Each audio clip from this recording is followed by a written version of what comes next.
Well, I'd like y'all to welcome Jack Skellington to the shop.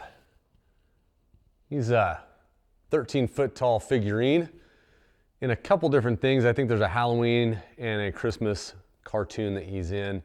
I don't follow it much, or I don't follow it as much as my wife and kids do, but we saw this 13-foot tall figurine at the big box home store with the orange lettering on the top, and well, we decided to get it. I thought it was pretty cool.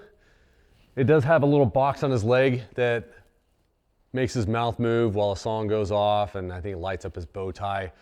I have heard that that little part of Jack goes bad fairly quickly. So I haven't even plugged mine in. I didn't buy him for that little automated fact. I bought him because he's 13-foot tall Jack. The only problem I have with Jack is that he isn't very movable. Now with his shoulders, his arms, elbows are permanently bent, and his shoulders have a square plate with 4 bolts. So you can unbolt his shoulder, rotate it 90 and bolt it back in. So his arms are somewhat movable. You can kind of make him have his hands up, hands down, and his wrists, you can bolt his hands on 180 off. So there's a couple different things you can change up with Jack, but not a whole bunch. And I want Jack to be movable. I want to be able to pose Jack however I want. So we're going to do that.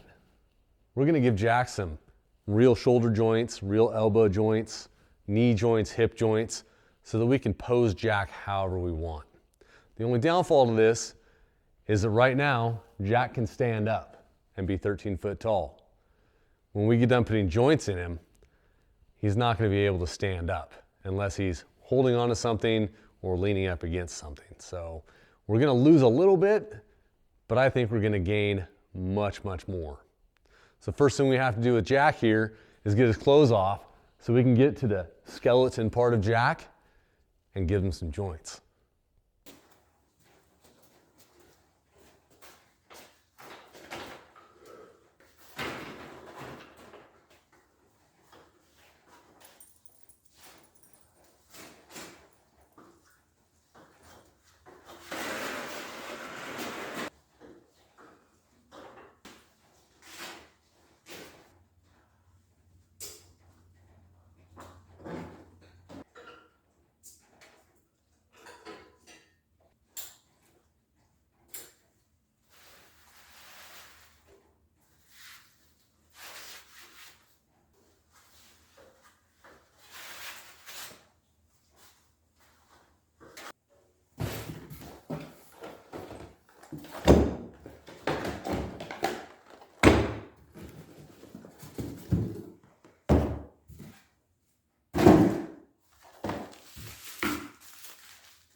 So to be fully honest, I made a mistake in thinking that their shoulder, the factory shoulder joint, only had 4 options for positioning. I was looking at this, seeing the 4 sides with the 4 bolts, thinking you would unbolt this, turn it 90 or 180 or whatever position you wanted, and bolt it back on, and that's what you had. Because you don't have to assemble this when you get it out of the box. This is already bolted to the rest of the structure. Unbolting it, I realize that there's splines in here, leaving you a whole bunch of different options for mobility, but only in one direction, only on that plane. I want full mobility, just like it was a person. You can pick your arm up and down, all over the place. So this is a nice bonus to find that you have more options than just the 4 that I thought, but this is going to be a better option. So we're going to get this hooked onto here and hooked onto that arm so we have full mobility.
That's a lot better. A lot better than just a jack that stands there and does nothing. I did go back and I cut the knee joints and elbow joints and fit them at a 45 instead of just straight on, so they have more motion going backward. They still don't go all the way back. The elbow doesn't come all the way in, but it's a lot closer, where last time with it just welded as a T, they would only go to a 90. So it didn't work quite as well as it does now. He can stand potentially.